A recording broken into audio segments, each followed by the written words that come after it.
सारे इल्जाम लोगों ने लगा दिए। आपने मारुति वालों से कुछ पैसे ले लिए और मेरा मन था यूज्ड कार लेने का। हर कार पे वेटिंग मिलती थी, हर कार पे वेटिंग मिलती थी। कंटेंट के लिए मैं एक सेकंड हैंड कार अलग लेने का प्लान था, क्योंकि कुछ कंप्लेंट्स ऑलरेडी मेरे पास आने लगी थी। फ्यूल हमने बचाया, वो इधर बराबर हो जा रहा है। मैंने बोला पुरानी गाड़ी मैं नहीं लेने वाला, आने वाले टाइम में कोई स्मार्ट हाइब्रिड आ जाएगी तो आपको मिल जाएगी। ये छोटी छोटी चीजें मान सम्मान की होती हैं। आज भी केस चल रहा है डिफेमेशन का, तो मैंने तब ले लिए होते जब महिंद्रा स्कॉर्पियो एन लॉन्च हुई थी, और मैं जब हूँ तो आप लोगों के लिए हूँ। हेलो फ्रेंड्स, मारुति ब्रेजा मैंने खरीद ली नॉन हाइब्रिड, और वो भी टाटा पंच बेचने के बाद। टाटा पंच को जब मैंने सेल किया था तब भी बहुत सारे सवाल उठे थे, लोगों ने इल्जाम लगा दिए थे। इस बार भी ऐसे ही बहुत सारे इल्जाम लोगों ने लगा दिए। कमेंट जब पढ़े तो मुझे लगा अभी जवाब देना पड़ेगा, ज़रूरी हो गया था, क्योंकि हमारी फैमिली के कुछ लोग भी मुझ पर शक करने लगे।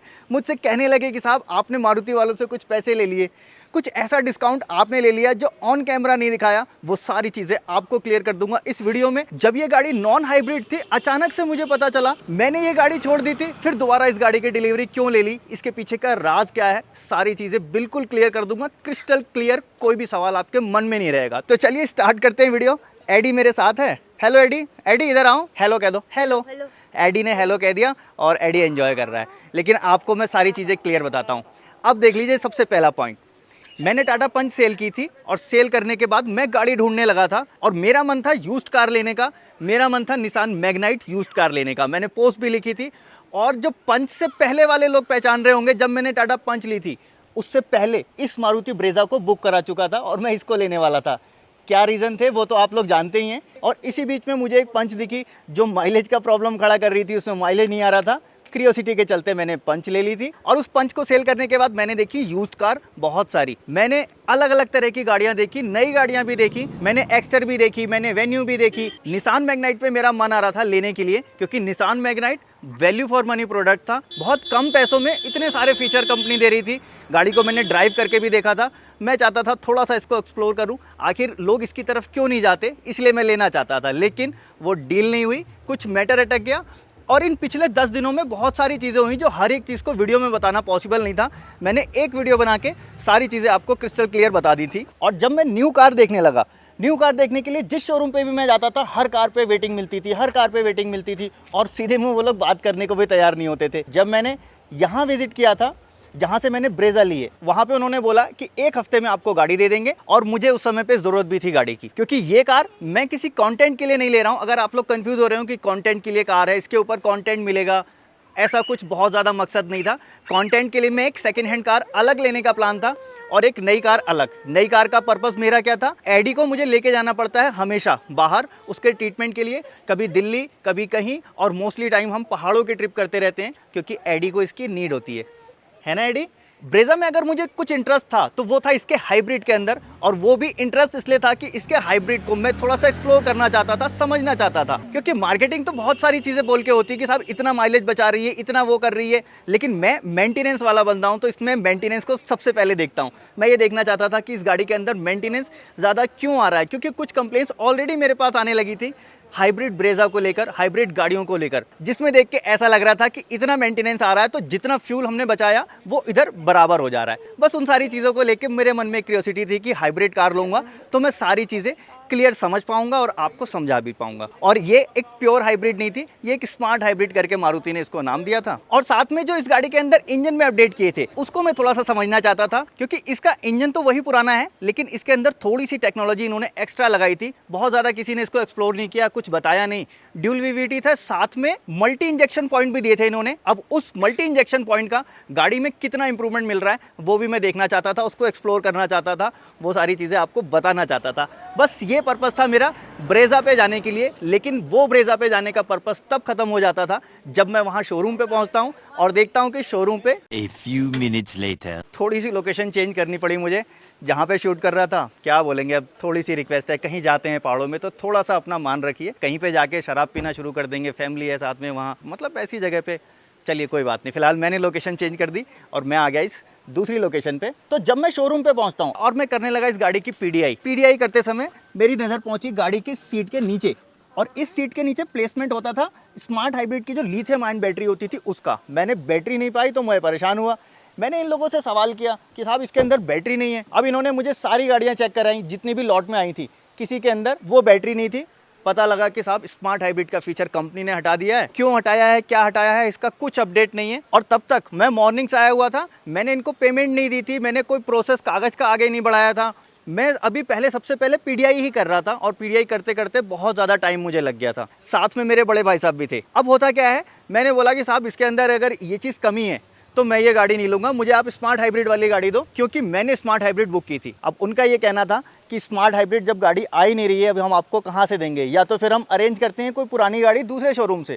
मैंने बोला पुरानी गाड़ी मैं नहीं लेने वाला, मुझे न्यू मैन्युफैक्चर्ड कार चाहिए, स्मार्ट हाइब्रिड में चाहिए। थोड़ा बहुत फ़र्क होगा तो मैं देख लूँगा, 15 दिन 20 दिन या 1 महीने का भी मैं देख लूँगा, लेकिन ऐसा पॉसिबल नहीं हुआ। अब मैंने पीडीआई की वीडियो कंप्लीट की। अब इसके बाद मैंने फिर नई वीडियो बनाई, क्योंकि मेरा मन हो गया था कि अब मैं इस गाड़ी को छोड़ दूंगा, और फाइनल हो गया था। मैंने वीडियो बनाई, उसमें अपना रीज़न बताया, इस रीज़न की वजह से मैं गाड़ी को छोड़ रहा हूँ, और मैं शोरूम से बाहर आ गया। बाहर आने के बाद मैंने डिस्कस किया, भाई साहब जो थे उन्होंने पूछा क्या हुआ, गाड़ी नहीं लेनी है। मैंने बोला नहीं, 1 लाख रुपए का डिफरेंस है गाड़ी के अंदर। और इतनी देर में एडी बहुत परेशान होने लगा, मेरी छोटी गुड़िया है, दोनों परेशान होने लगी। एडी मोस्टली ऐसे भाग दौड़ करता रहता है जगह जगह, तो इसको थोड़ा सा देखना भी होता है। अभी भी इसको मैं मैनेज कर रहा हूँ। भाई साहब ने बोला देखो परेशान बहुत ज़्यादा हो गए, और अब गाड़ी तो लेनी है, ऐसा नहीं कि अब आने वाले टाइम में कोई स्मार्ट हाइब्रिड आ जाएगी तो आपको मिल जाएगी, गाड़ी ले लेते हैं। अगर ये गाड़ी नहीं लेते हो, दूसरे शोरूम पे जाओगे, दूसरे शोरूम पे वेटिंग चल रही है, हर गाड़ी के ऊपर वेटिंग है, और कोई आपको एंटरटेन करने को भी तैयार नहीं है। कुल मिला के आपको टाइम लग जाएगा बहुत ज़्यादा, और मुझे गाड़ी की सख्त ज़रूरत थी इस टाइम पे, क्योंकि अभी एडी का दिल्ली टूर होना है, और दिल्ली वाले टूर के लिए मेरे पास ऐसी कोई गाड़ी नहीं थी जिसको मैं लेके जाता। इसके बाद भी मेरा मन नहीं था, मैंने बोला 2 दिन तक वेट करूँगा, अगर शोरूम वाले मुझे डिस्काउंट ऑफर करेंगे तो जाके लूँगा,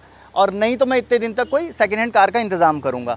इतनी देर में भाई साहब ने बोला ऐसा है, अब ज़्यादा वो सब मत करो, गाड़ी ले लो, नहीं तो नेक्स्ट टाइम मैं नहीं आऊँगा फिर तुम्हारे साथ। और जब उन्होंने बोला कि नेक्स्ट टाइम से मैं नहीं आऊँगा, और मैंने फिर सारी कैलकुलेशन भी लगाई, तो मुझे लगा कि ठीक है गाड़ी ले लेनी चाहिए। अब क्या बोलेंगे, जब हमारी किस्मत में ये था तो ठीक है, नॉन हाइब्रिड है, इस गाड़ी को चलाएंगे, हाइब्रिड को एक्सप्लोर नहीं कर पाएंगे, लेकिन इंजन का जो ड्यूल वीवीटी और मल्टी इंजेक्शन पॉइंट मुझे एक्सप्लोर करना था, उन चीज़ों को तो मैं कर पाऊंगा। और एडी मेरे लिए मोस्ट इंपॉर्टेंट है, फैमिली इंपॉर्टेंट है।